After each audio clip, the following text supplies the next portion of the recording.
Welcome to the Fearless Female Entrepreneur Podcast, where you learn how to set aside your fears and limiting beliefs and step into the entrepreneur you are meant to be. Hi there, I'm your host, Katerina, mindset and confidence coach for female entrepreneurs and your personal cheerleader to success. I teach female entrepreneurs just like you how to identify and overcome your limiting beliefs and imposter syndrome mindset, step into and ignite your confidence, and unapologetically show up in your business as the fearless entrepreneur you are born to be. Each week, I share the wisdom, tips, insights, and motivation you need to overcome doubts and obstacles holding you back from success. You will walk away feeling empowered and ready to take bold action towards your goals and dreams. So, if you're ready to build the life and business you dream of, let's jump in.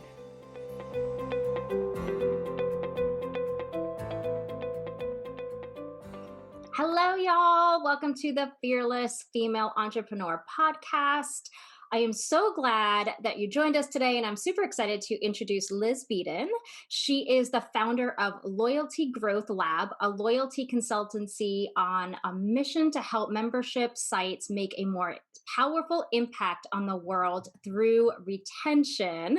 And I have to say, you are so gifted with retention and that customer loyalty. I mean, your workshops are so thorough and so informative. So yeah, welcome, Liz, to the podcast. Thank you so much. Thank you for having me. I'm so glad as well that we were able to get on a call together, because I feel like we've been like in each other's zones for a while now. So it's great to also just see your face and have a chat. So it's so true. It's the first time we really have been face to face. That's true. I know. I feel like you've joined some of my workshops. We like link up on Instagram, and now it's like a proper sit down conversation. I'm really looking forward to it. Thank you for having me. Yeah. And that's the magic of Instagram. I mean, that's how we met, through a free challenge, and we were put into like an Instagram pod together, I think. And I think that's I don't even know. I don't even remember how I met you. I think it was actually your sister's challenge. We were really? pod together to, Instagram story pod. And I think that's how we connected. That was like almost a year ago.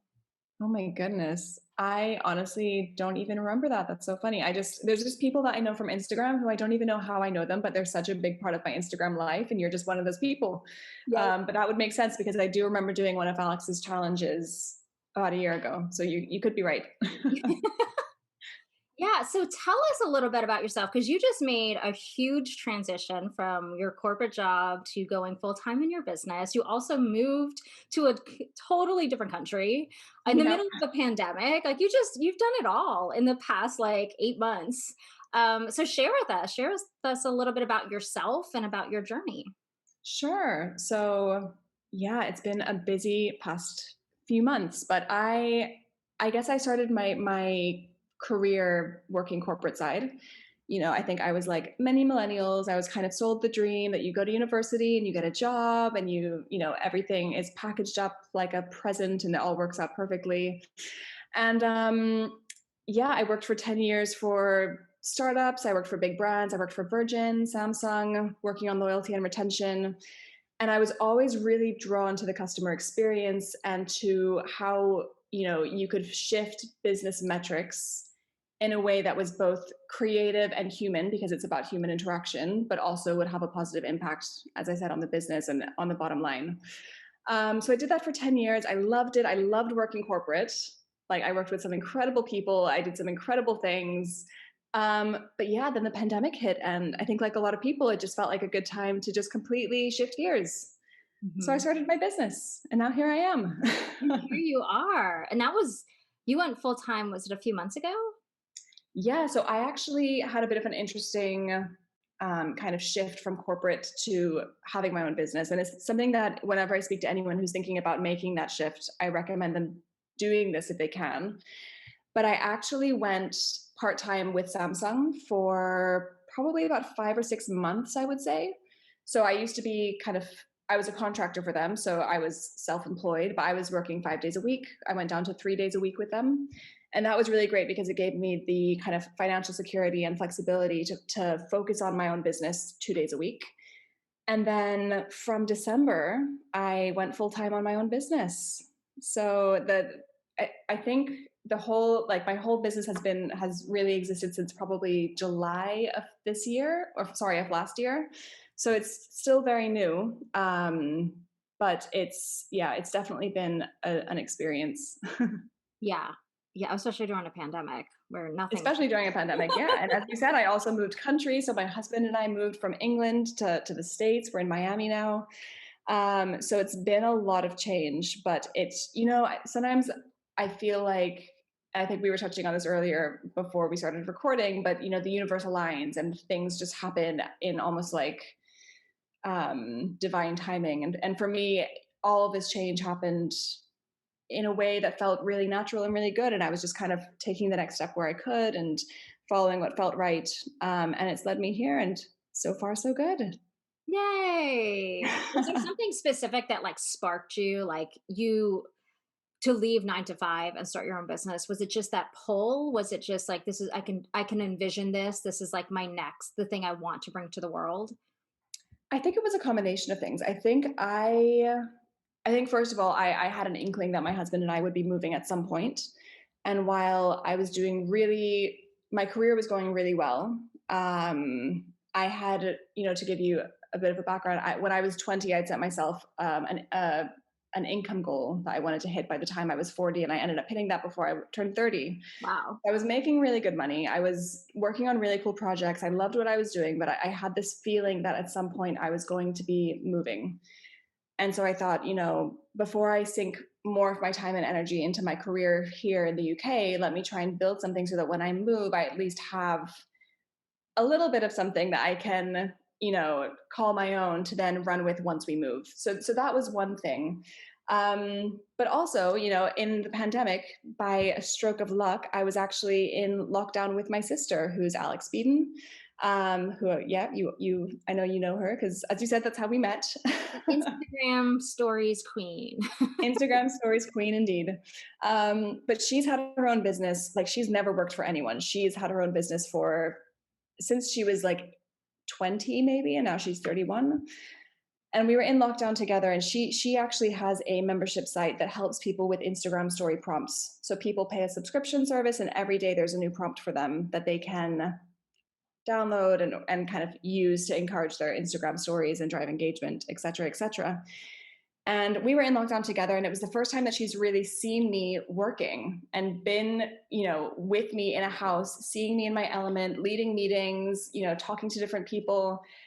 And she was kind of hearing what I was doing, and she was like, Liz, I think that the stuff that you're doing for Samsung would be so valuable for so many people like myself who have a membership, because right now everyone is just screaming about, growing your membership and acquisition and paid ads, but actually no one's owning the space around retention, and that's your area of expertise. So why don't you work with me as like a trial basis, see how it goes, see what kind of impact you can make, and then off the back of that, decide what you want to do. So I actually, did some work for her for a few months, drove some good results, which was brilliant. And I think it was the first time as well that she'd had that kind of skill set in her house, in her team, because she had a community manager who was brilliant at nurturing community and creating engagement. But I think actually retention can be bigger than that, and it can be about, the actual life cycle of a member. How are you onboarding them? How are you retaining them? How are you, keeping them excited? And after that, I just decided, I love doing this. I loved working with one business and working, really seeing the impact of what I was doing. Because when you work for a big company like Samsung or Virgin, sometimes you feel like a cog in a massive machine. Yeah. And it just felt really good to kind of, be more hands-on. Have that voice. Yeah, exactly. And to really see the impact that I was making was really incredible. And I thought, oh, this is, this feels good. I want to keep doing this. That's fantastic. That's such a good opportunity. Good way to dip your foot in and Yeah. see what it's like and learn from the experience. 100%. And like, I think all the time about how if I hadn't been in lockdown with my sister for 7 months, I probably wouldn't have started this business. So it was actually, the planets aligned in a way. Yeah. But it's also such a different skill set to work in corporate, as I'm sure because you also went from corporate to self-employed, right? Yeah, it's a totally different skill set and mindset, like totally Yeah. different ways of working, totally different expectations. Yeah. Yeah. Well, even going from a world where it's like every month you know how much money you're getting paid. And of course, you know, you always want to do your best, but even if you have a bad month and something happens and you don't perform, you know that you're going to get that money.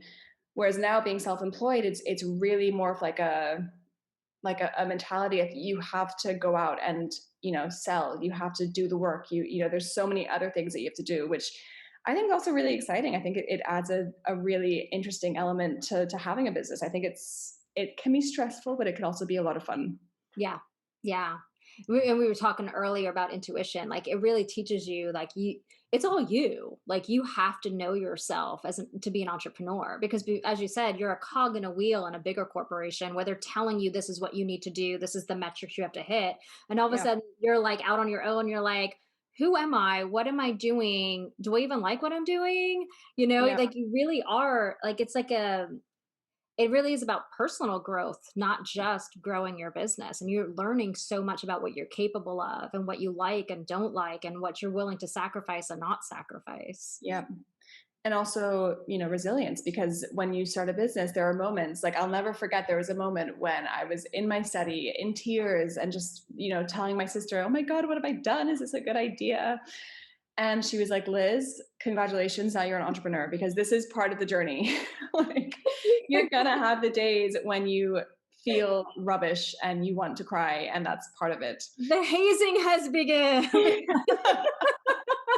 Exactly. Rite of passage Um, right now. Get used to the tears and the joy, the champagne, and then the tissues. it's really a roller coaster. And I think as well, you know, it's interesting going from a world where, like, you know, when you work corporate, you just have to be good at your lane. Like it's one thing that you have to be good at.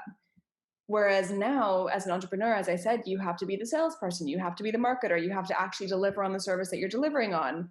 You have to network. Like it's not just it's no longer about, you know, a single job that you have. And I know people say this all the time, but you're now wearing like a million different hats and trying to learn how to do a million different things.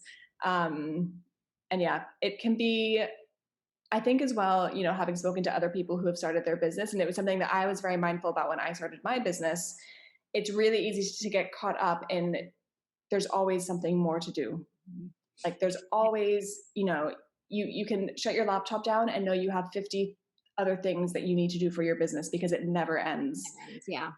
And I've seen so many people who have their own business end up just burning themselves out because they just work ridiculous hours. And I think there's a time for that, but also one thing that I've really tried to be mindful of for myself, and I'd be curious to hear what you think as well, because you know, I feel like you'd be good at this, but I really try and make sure that I, where as much as possible, work like 9 to 6 Mhm. and take my breaks and have flexibility, and don't burn myself into the ground. Yeah, that was, I think, one of the hardest things. I think for most entrepreneurs, when you leave a 9 to 5 and you start your business, is the struggle of time and work, like how boundaries, but also, you start out and you're like, I have to work 8 a.m. to 4, right? Like you have to, like, I have to sit at Yeah. my desk and then I get an hour lunch break and you feel, and then like that doesn't, but that's not what I really want to do. That's what I was leaving to do. And for me, when I work with clients and we talk about these things, like you get to, if you work, like for me, I work good in the morning. I was just thinking about this before we get on here because I work great from 9 to 12 and I sit in here, but then I have to let the dog out again.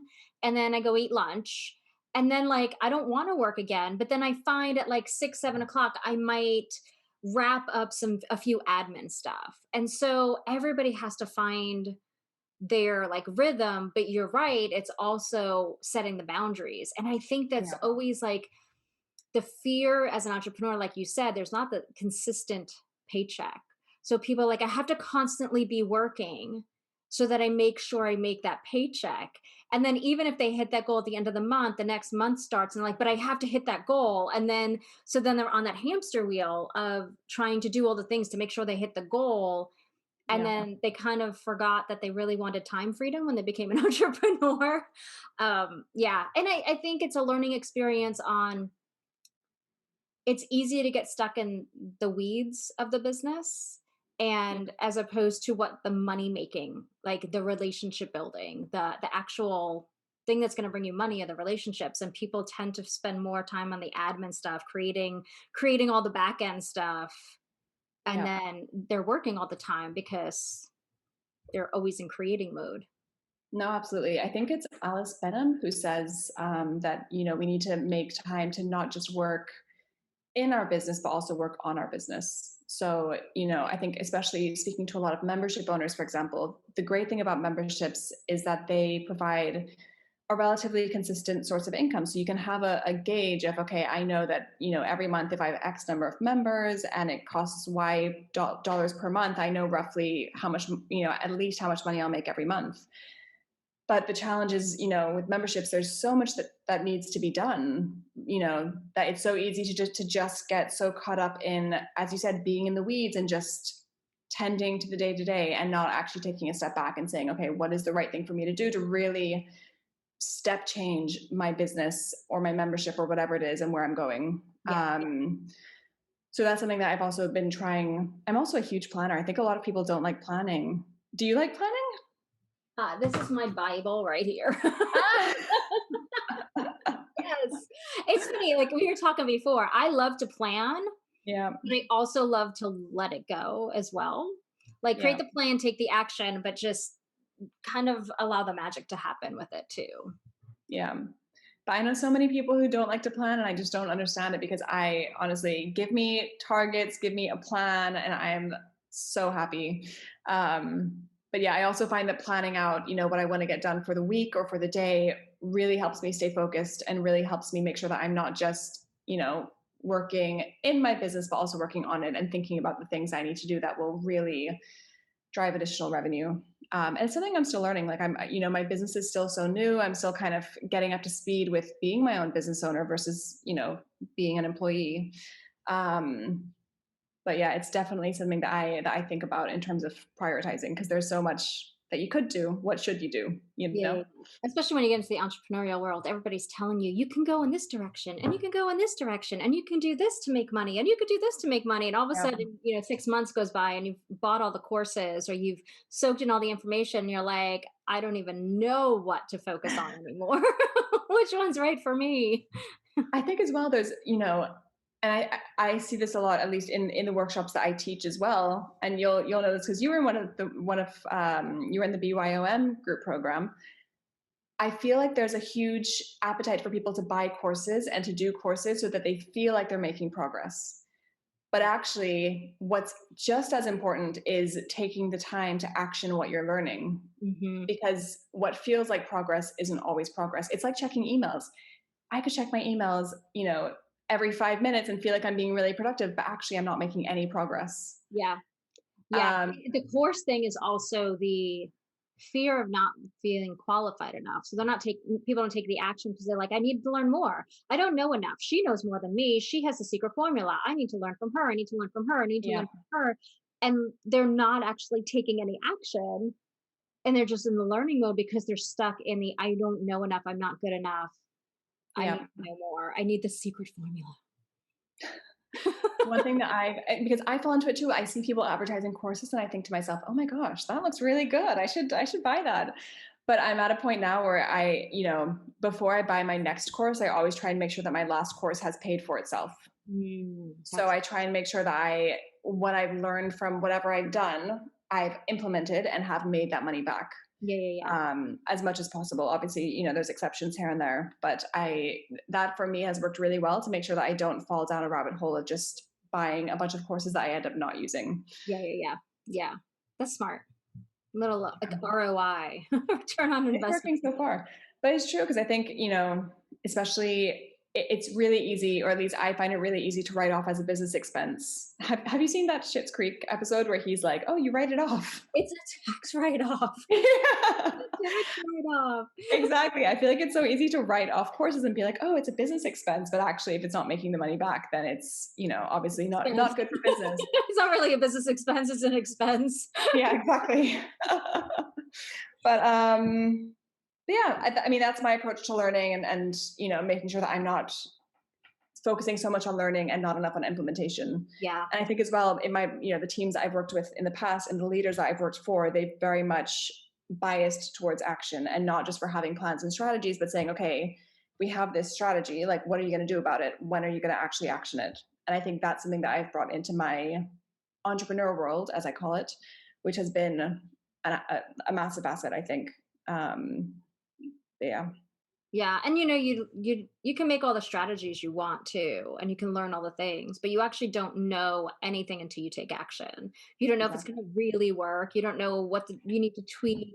You don't know if you're going to like what you're. I mean, how many times I'm like, okay, I'm going to sit down. I spent like 2 months once creating an entire course, which I still love the course, but I never sold it because I never really found a place for it in my business. And so I spent 2 months recording and creating and making all the workbooks and all the things, and it never went anywhere Yeah. because I think I did a group coaching program with it, but even the people in the group coaching program never watched it. They really just wanted the coaching, and I was like, great, I just created this, and if I would have not created it first and would have just Put it jumped in out and there and see what posted it happens. as a group coaching, I would have learned so much. Yeah. It's still a great course, but it just has no place in my Yeah. business. But action is really where the learning comes from. No, 100%. And I've spoken to so many entrepreneurs who have said, okay, I'm going to put aside 3 months to build my plan for my membership. I'm talking about memberships because mostly the people that I speak to have memberships.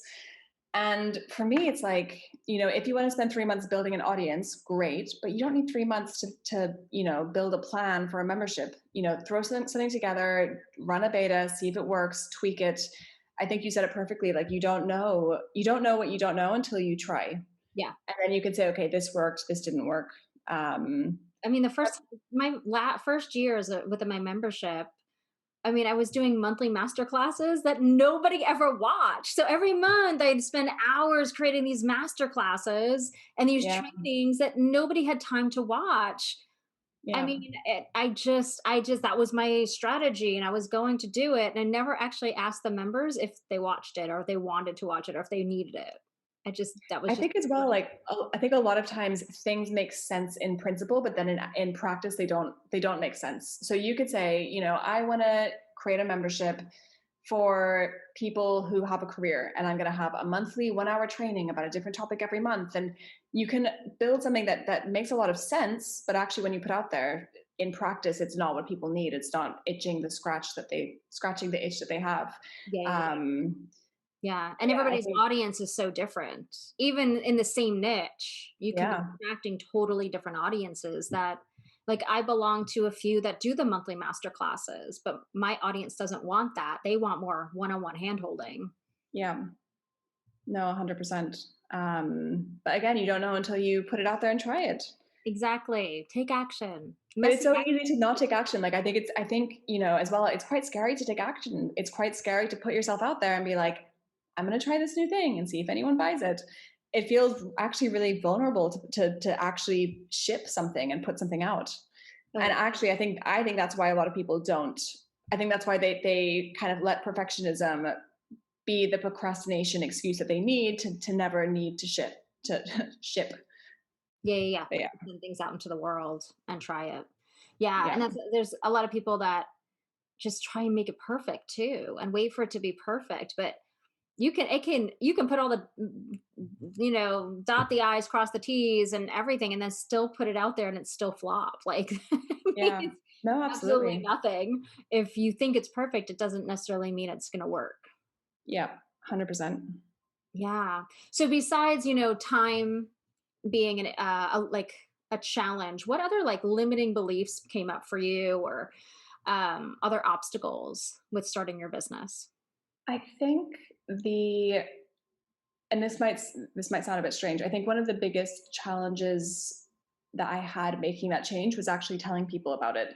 Mm. Because I think going from a place where you are, I was like the loyalty manager for Europe for Samsung, which sounds, people know it, like that makes sense to people. Whereas now it's like I tell people I have my own business, and it's kind of, I think, sometimes hard for people to piece that together.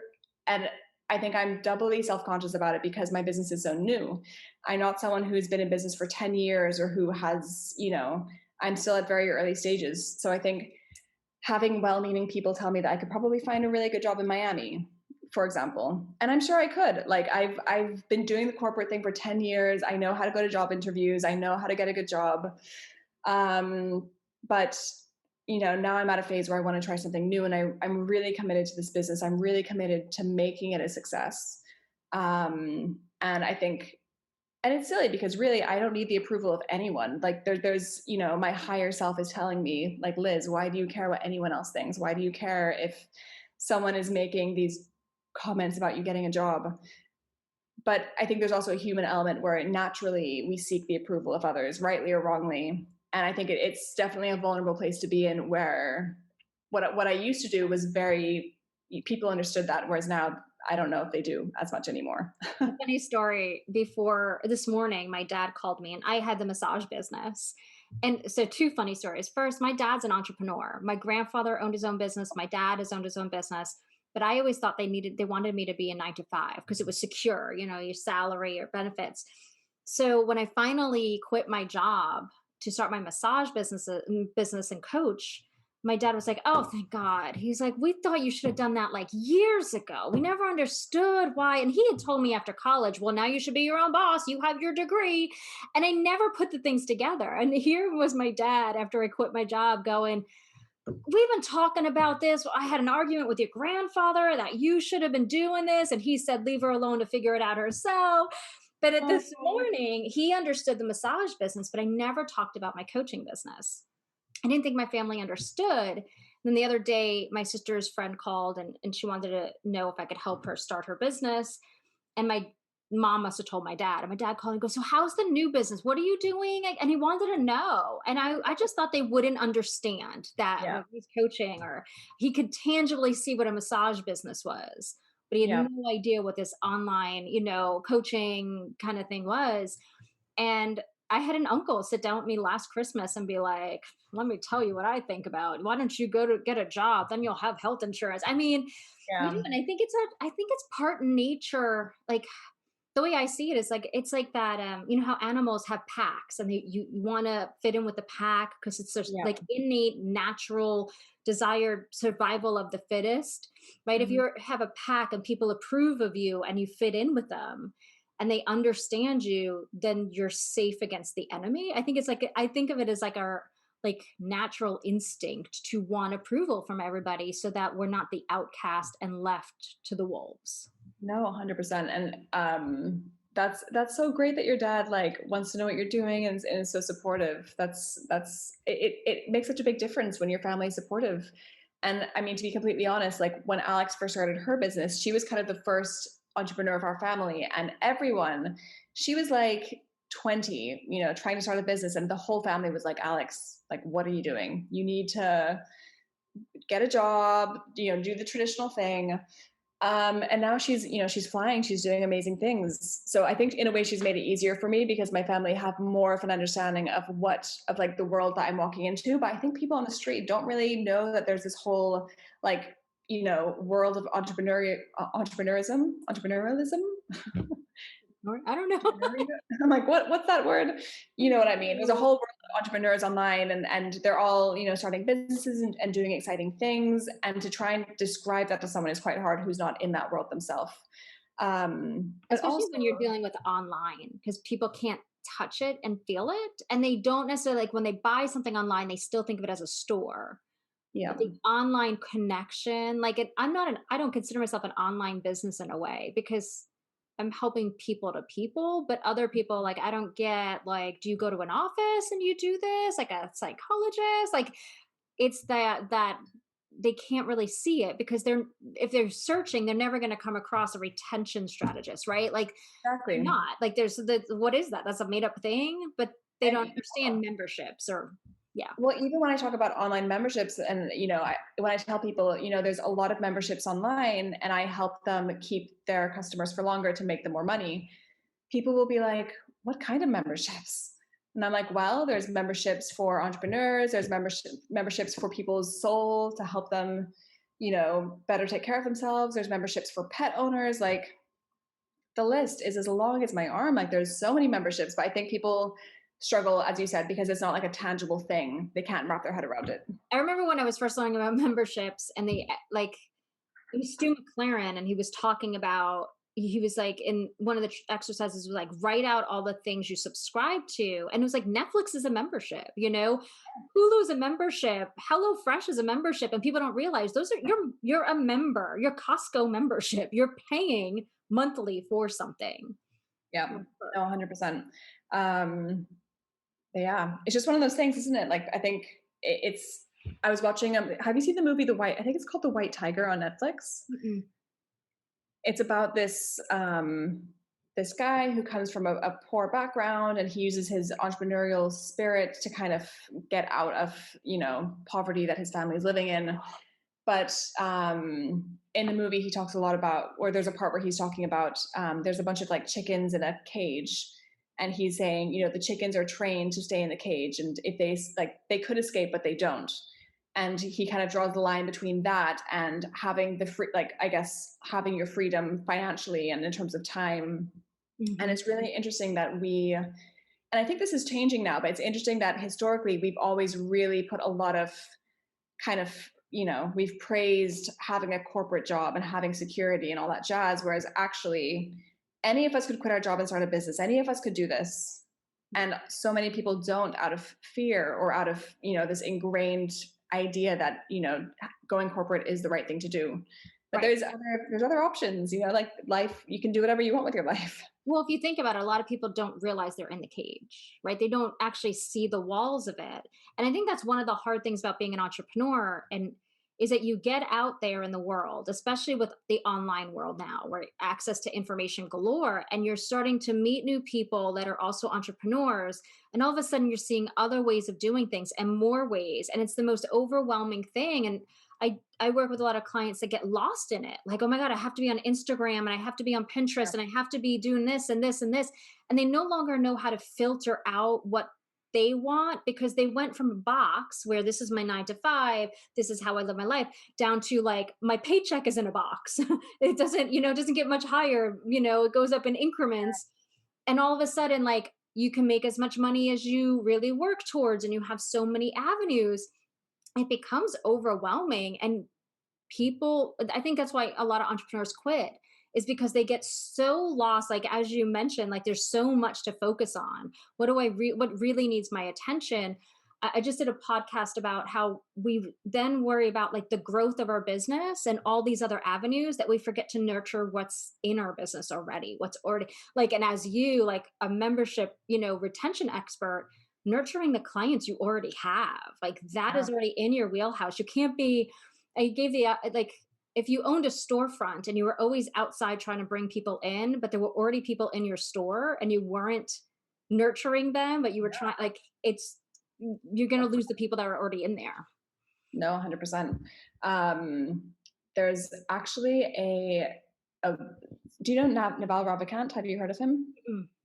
He's fantastic. He has some podcasts on like Spotify and Apple, but they're kind of like long. They're like 3 hours long each. So there's not many of them, but they're very long. But he talks a lot about entrepreneurial. I keep getting the word wrong. Now I'm like wondering, what is the word? Entrepreneurism? Entrepreneurship? Entrepreneurship. Is that it? No, it's like a Thursday at 4 p.m. I thought it was Friday. Katerina, this is not our best moment, but it's fine. He talks a lot about being an entrepreneur. Let me put it like that.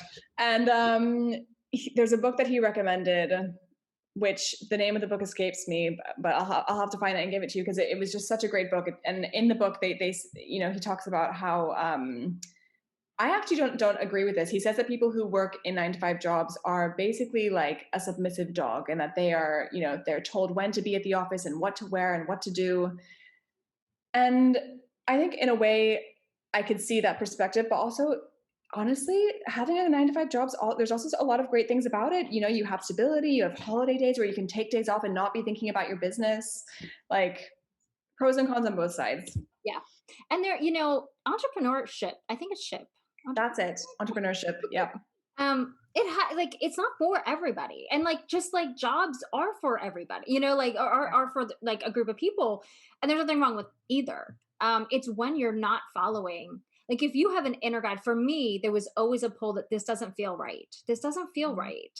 This isn't right for me. I felt like I was always struggling. Like even as I was raising a lot of money and I was really good at what I was doing and I was getting the promotions and stuff, it never felt right. And yet there are other people that just cannot wait for that. They're working up the ladder to be the CEO of the company. And I Yeah. feel like we're just all meant to do something different, but it is freeing to realize that there's another world out there. It's like I think of it as I think of pandemic like this too, but like that movie, uh was it Alicia Silverstone where they come out of the bunker? Do you know what I'm talking about? I was like, Clueless? I don't know. No, it was after But there's no Clueless. bunker in Clueless, so it's definitely not that one. Her and Brendan Fraser, I think it was, were like their parents had a bunker underneath their house. So they thought like it was Cold War or something, and they were in this bunker for so long, and all of a sudden they come out and realize there's a whole world happening because the bunker actually looked like outside, like it made it look like a house with grass. They come Right. out and they're like, "Whoa, what's happening?" I Yeah. can't remember the movie, but anyway, that's what like you leave 9 to 5. I mean, yeah, 9 to 5, and you're like, what is this? Where am I? Yeah. Even having the freedom of like, if I want to, I can just go sit for half an hour and by the water and with my iPad and my pencil, is that what it's called? And I can scribble ideas or I can do whatever I want. I feel like we're struggling with the words today. But like I think it's an pencil, Apple pencil. It's called an Apple Apple Pencil. pencil. But they should call it an eye pencil. Thank you. Why not stick with the whole, Exactly. branding? But no, it's really. But I think there's also, and this is another challenge that I've had since becoming like working for myself, is that because I now own my time, I feel like I'm expected to do more than I would if I had a 9 to 5 job. And what I mean by that is like, let's say that, for example, when I was in lockdown with my parents, when I had a 9 to 5 job, if my mom was going to the grocery, she knew I couldn't go with her because I had to be in meetings. I had to be at my desk. Whereas now, because I work for myself, I might feel more pressure about going because it's like, well, you own your own time. Like, what's the problem with you running errands with me? And I think, fell into the trap to begin with, where I was like, trying to be, because it's tough, you want to be a good daughter, you want to be a good, partner, you want to be a good sister. And I ended up getting to the end of my days and being like, oh my God, I don't feel like I've done anything because I've just been running errands all day. So it's also really hard to protect your time and say, actually, Boundary. I need to do, like, this is the stuff I need to do this week. Like, I don't care how long it takes me. It might take me an hour. It might take me 10 hours, but I need to get this stuff done before I can do anything else. That for me, at least, has been really helpful. And it's something that I had to learn in the first few months of owning my time. Yeah, it's the boundaries. It's not even it's your internal boundary, but it's also the external boundary, like other people not creeping in with that expectation. Yeah. Um, that you're going to answer your emails all the time right away, or answer Instagram messages right away, or yeah, be there for everybody. Yeah, it's hey, but this is my work day. This is what my work day looks like. Yeah. Yeah, exactly. I actually tried co-working for the first time. Have you co-worked yet? So I've been virtually co-working. I'm in the Screw the 9 to 5 membership, and they do co-working every week. So it's Pomodoro style. So it's like, Yeah. yeah. So it's 90 minutes, It's, and I get so much done. So much. yeah. I did it for the first time last week with one person, and it was just, it was almost like being in an office as well, because we got to work and then we had like a little chat, made a Mhm. coffee, and then got back to work, and I got so much done. Yeah. How does that work in like a bigger membership where you like, how many people join your co-working like I time? think because they're so spaced out. Like some days it'll be like 5 o'clock here when they're hosting one, and others will be 7 o'clock at night for me, or 11 o'clock. So not everybody can make them. And it's a smaller membership. Their membership only has, I think, 80 people in it right now. So, because they only invite in people that have gone through their boot camp or their signature program. So you have to have been through those to go into their membership. Um, and I know they just revamped it, but we could get like 10, 15 people on there in there. Yeah. What do you do? So like you do the 25 minutes and then during the break, do you guys talk, or like what's the setup for you? So, um, he would just like pick two people to give what did you work on, what any struggles, anything like that. And then the next time around I go, hey, I'll randomly pick two people, and that's how it goes for the 3 sessions. And then before the third session he gives us a minute to go walk around, make a coffee, go to the bathroom, kind of stretch, and Mm. then come back for the last 25-minute session.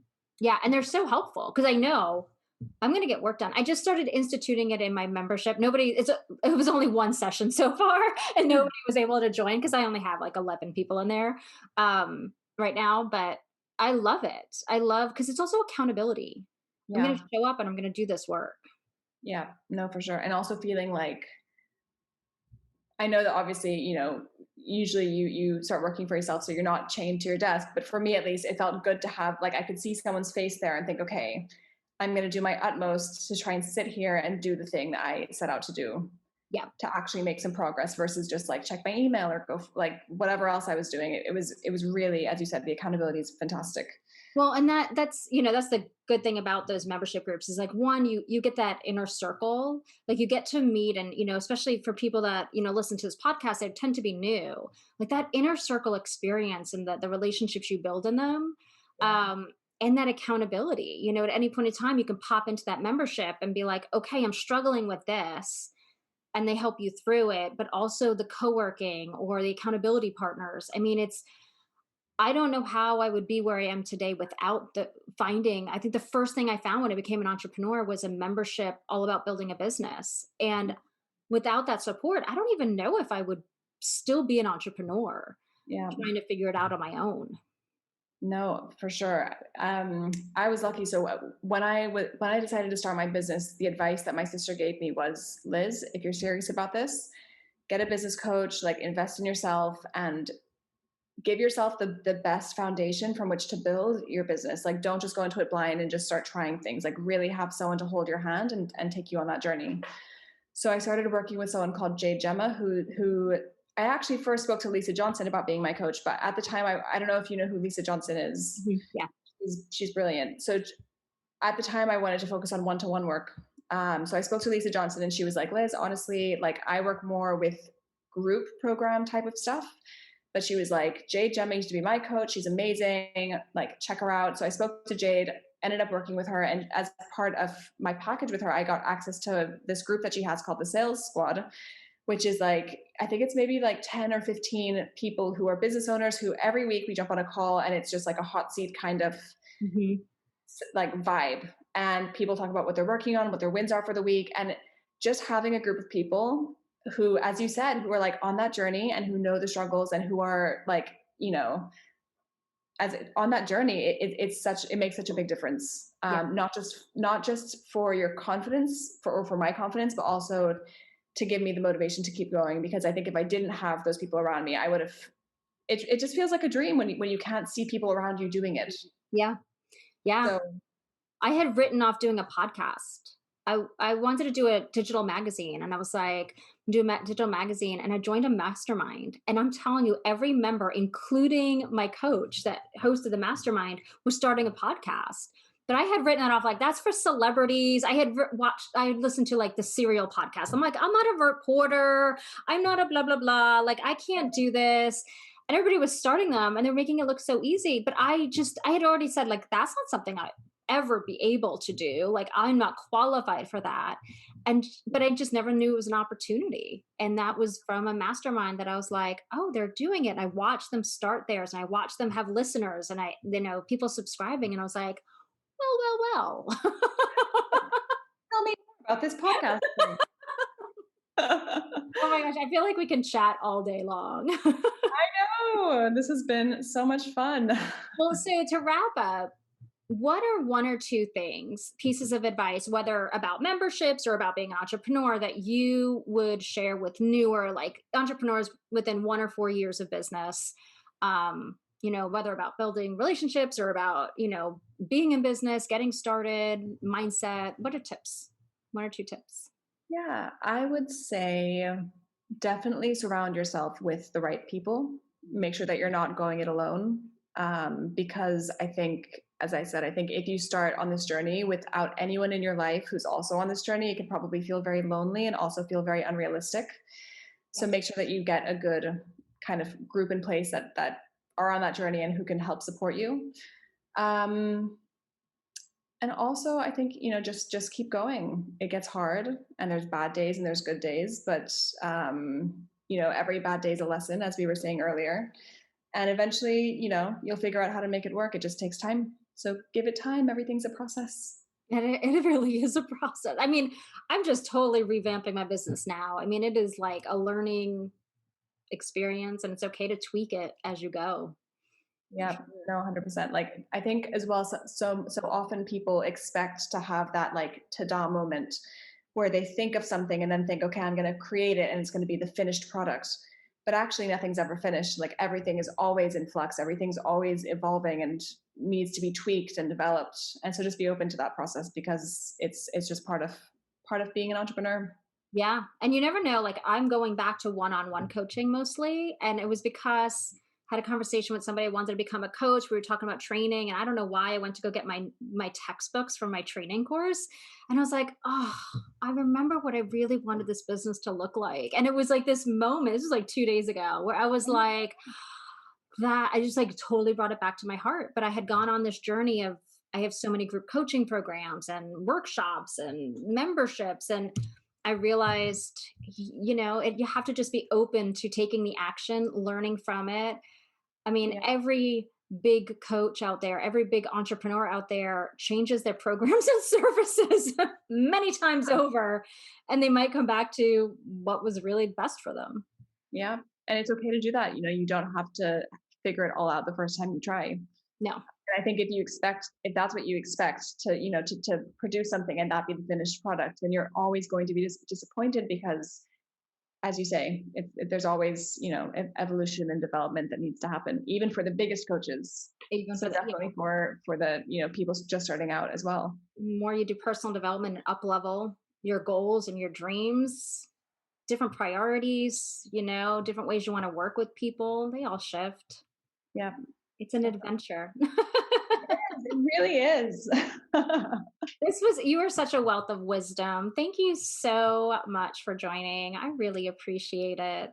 Thanks for having me, Katerina. It was so lovely speaking with you. And honestly, this time has flown by. Like, I can't believe that we've been on the phone for this long now. I know.